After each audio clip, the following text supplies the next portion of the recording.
All right, so I am doing a research project based around manipulation, and my research question is, how do individuals perceive manipulation within the context of interpersonal relationships, and how does that tie into emotional dependency?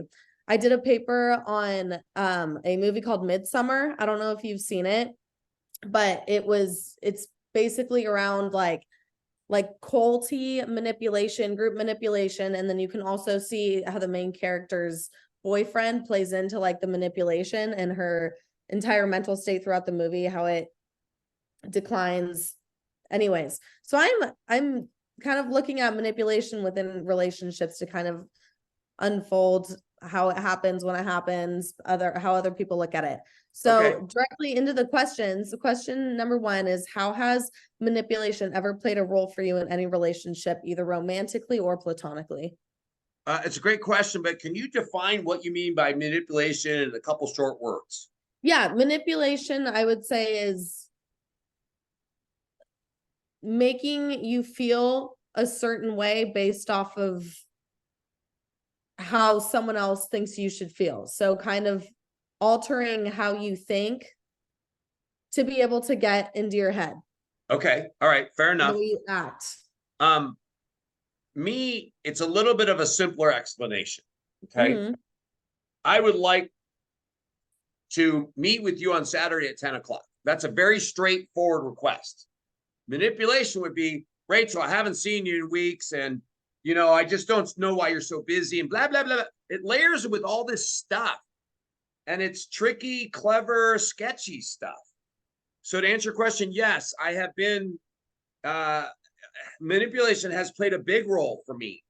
For the first 48 years of my life, pretty much everything I touched turned to gold. And I was with a magnificent person that was amazing on every level. And then I chose a partner that was a covert narcissist, meaning very low self-esteem, presents the world a big grandeur. And the way relationships work with those is you have love bombing, and then you have gaslighting and discard. And during all that, it's all manipulation. I'll give you some examples. The silent treatment. I grew up in a household where my father didn't talk to me for a year. It's a trigger. It's painful. And in that relationship, the silent treatment, manipulation, was used to get me to react because it was hurtful to me.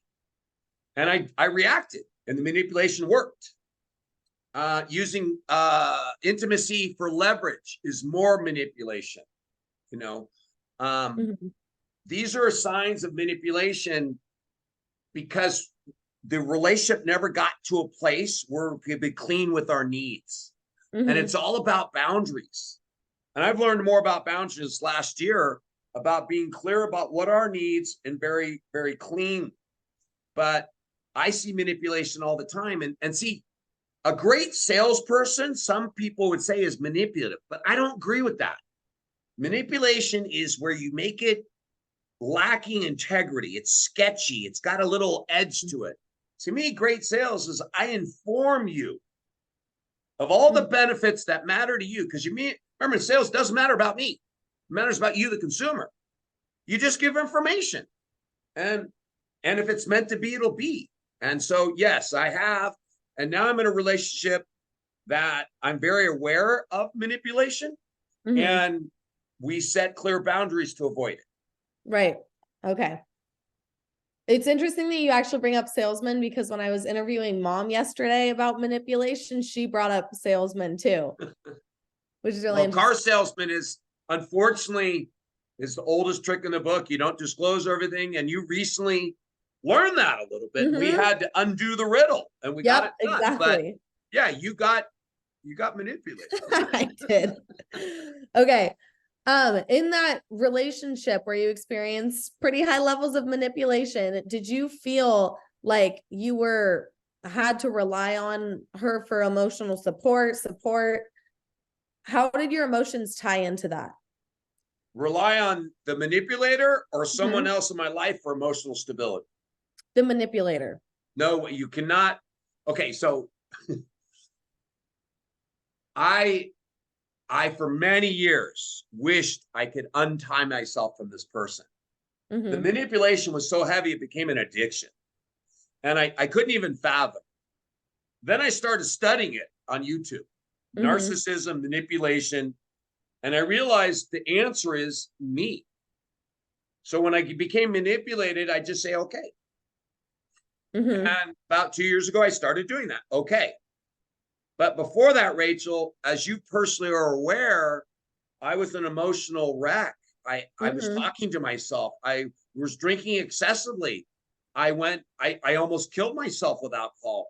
I would call Brian every day for an hour and talk in circles. I had other Mm-hmm. friends that stopped calling me. I just can't deal with all this. Yeah. And now I find my hindsight of this experience has made me the person that's more of the stability in relationships than the other Mm-hmm. way.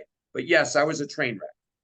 If it wasn't the emotional stability that you were searching for in that relationship, what do you think like tied you to it? So, because you were aware that the manipulation was going on. Uh, so you know I'm a strong guy, and Mm-hmm. I have a lot of friends now, or people that respect me, whatever, that think I'm a very strong individual. Okay. Mm-hmm. This became very long term. And if I look back at it, when I went through the recession of '09, and Mm-hmm. I started, every entrepreneur has highs and lows. They take risks. They take risks more than other people. And when it's Mm-hmm. great, it's great. When it's not, it's not. It's feast or famine. We went through a famine in '08, as every person in the country did, and she didn't like it, and she started and it was slow. And I felt like I had to prove myself. I had this fear inside me, fear of being Oh, liked, right. fear of being loved.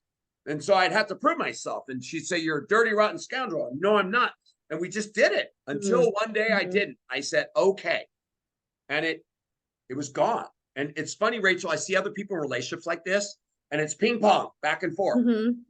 Yeah. I reacted, and I have so many friends, your mother included, go, how did this happen? It was a very long-term, slow process. Mm-hmm. My Chipping career was away. in my career was in the dumps. So from a psychology standpoint, I had low self-esteem, I had low Okay. confidence.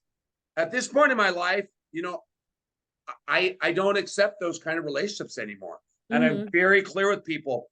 And my life is free of chaos and it's peaceful for the most part. So yeah, it was challenging. It got me little by little. And that's the danger in it, is it sneaks Mm-hmm. up on you. Yeah. Without you realizing. Well, I How think do you think? hold on. I think we Oh, go realize, ahead. I think there's red flags. Now, I can guarantee you there's red flags that I ignored. Mm-hmm. Like I what? didn't What would have you the say those strength to red flags overcome it. were? Huh? What would you say those red flags were? Criticism, anger, Mm-hmm. um, I mean, constant criticism, constant, Mm-hmm. never Yeah. feeling like I could do enough. Interesting. How do you think, well, okay, so that answers my next question of how do you think manipulation can be spotted within a relationship? Do you think it's okay, and we touched on this too. Do you think it's something that sparks at the start or does it kind of emerge over time? Uh, when you say sparks, you start, you saying 100%, or you saying it starts? I guess kind of like it starts. Like, did you see any No, it's signs of gradual. It's gradual. And yeah. this is where a lot of, with all due respect, women get in trouble is something happens, it's a red flag, they choose to forgive. It Mm-hmm. never goes downhill, it always escalates. And Yeah. in hindsight, it's always clear. I can see it 100 miles away now. Yeah. And unfortunately, you have 80% of the population is not in good health, and they're overweight. So their Mm-hmm. self-confidence is down. And unfortunately, what I have found, the common ground, is the lower the self-confidence in the individual, the higher they are on manipulation, because they can't Mm-hmm. shoot straight. Right. Yeah. Okay, interesting. So how I know, and you kind of touched on this too, of just like looking at her and being like, okay, but how have you dealt with manipulative situations in the past? Well, you say in the past, I Or feel like currently? I'm Just two things. One, I'm a recovered narcissist. I'm the greatest narcissist on earth. I'm just recovered. I'm a recovered alcoholic. So I can see the stuff a mile away, and I can spot insecure people a mile away. Mhm. I don't work well with that. And the only way you can is you got to use humor. Okay. So now in the last year, I really use YouTube to study it because I was going out of my mind. Right. And so this last year, I'm very clear. But before that, I fed it. I was manipulated. Mhm. Okay. I knew I was a provoker. This was not one sided. It was Mhm. completely the whole relationship got to this whole, you know, back and forth. And I just don't do it anymore because it serves no purpose. Right. It's counterproductive, you know? Yeah. And I see my relationship. You know what I went through this last year, but our relationship is very productive. We sit down, talk, we plan. Like this Mhm. party we're doing, it's magic and it's very easy for us. And Mhm. I still see the other camp struggling on the same stuff I used to struggle on. Yeah. I chose to You're choose. past it. So it Yeah. snuck up on me, but now I can see it a mile away. Yeah. So how would you change your approach to like a manipulative person or situation if you ever came across it again? So Rachel, what I hear you saying is you want to do an interview at 10:30 today. Okay. You give them a chance, okay? And so when they're coming at me with all this fluff, I'll come back to them as very basic questions. Mm-hmm. So I give it a chance. And if they're still trying to, I just don't think it, you know, it's weird where I'm at now. I'm okay that relationships are not a fit. And I am okay, I'm different. Like I'm very different.